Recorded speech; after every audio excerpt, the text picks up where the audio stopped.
Coucou les amis, j'espère que vous allez bien. Moi, ça va, on fait avec. Alors voilà, pourquoi est-ce que j'ai fait cette courte vidéo? Tout simplement pour répondre aux nombreuses personnes qui me demandent euh, de, de quoi je souffre en réalité. Alors c'est tout simple.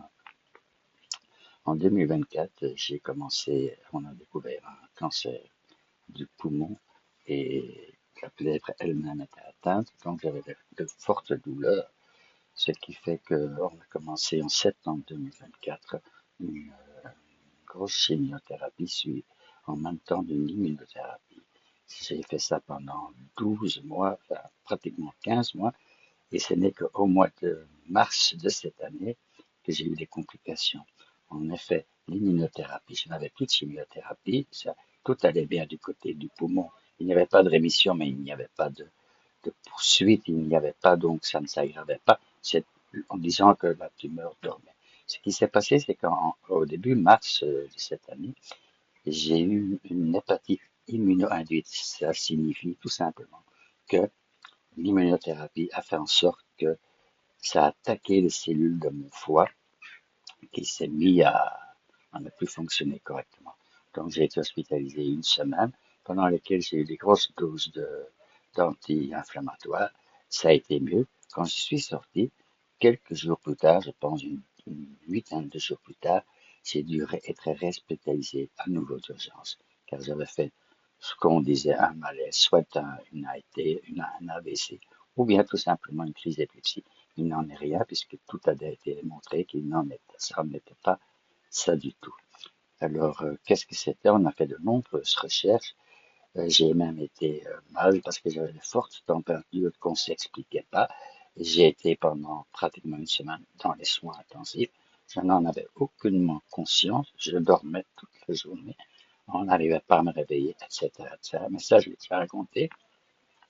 J'étais passé près de la mort car ils avaient dit si ils avaient prévenu mon épouse et mes enfants qu'il se pouvait que je ne rentre pas à la maison et que si jamais le cœur lâchait, il n'était pas question de me réanimer car ils estimaient qu'il y avait trop de souffrance au niveau du cerveau. Finalement, on a découvert que je souffre d'une méningite carcinomateuse. Ça porte encore un autre nom, j'ai oublié, je vais vérifier. Permettez-moi. Alors ça s'appelle donc euh, méningite carcinomateuse. Alors c'est quoi? C'est une complication rare mais grave qui survient chez certains patients atteints de cancer. Elle survient généralement en stade avancé de la maladie cancéreuse.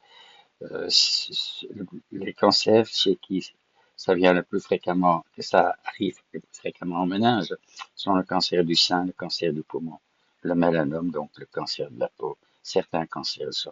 Voilà, donc je vous laisse aller voir sur Google, voir comment la maladie va évoluer.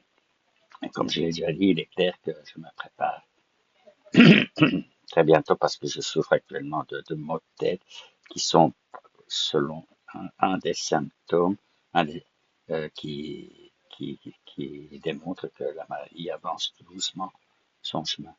Voilà, je ne vais pas vous expliquer en long et en large en quoi c'est dû, mais c'est grave.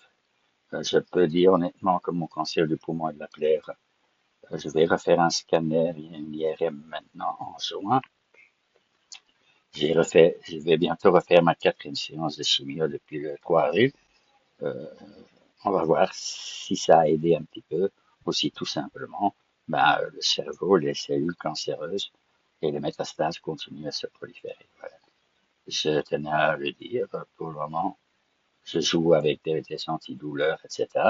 Je n'ai pas encore de confusion, ni tout ça, ni pas de perte de vue, d'audio. Tout ça, ça va encore bien. Ce ne sont que pour le moment des maux de tête qui sont parfois assez, assez lourds. Voilà. Je vous remercie tous une nouvelle fois. Nous sommes 35 000. Vous êtes 35 000 sur mon compte. Et je trouve ça juste fabuleux que autant de gens prennent le temps pour venir me lire. Je ferai une prochaine vidéo pour vous présenter mes 13 romans et je ne pense pas, comme je l'ai déjà dit, j'étais occupé au 14e, mais je n'ai plus l'énergie pour le continuer. Et si c'est pour rendre un travail bâclé, je préfère laisser ce roman dans un dossier sur mon ordinateur et il restera ainsi. Voilà. Je vous remercie, je vous dis à bientôt et encore merci.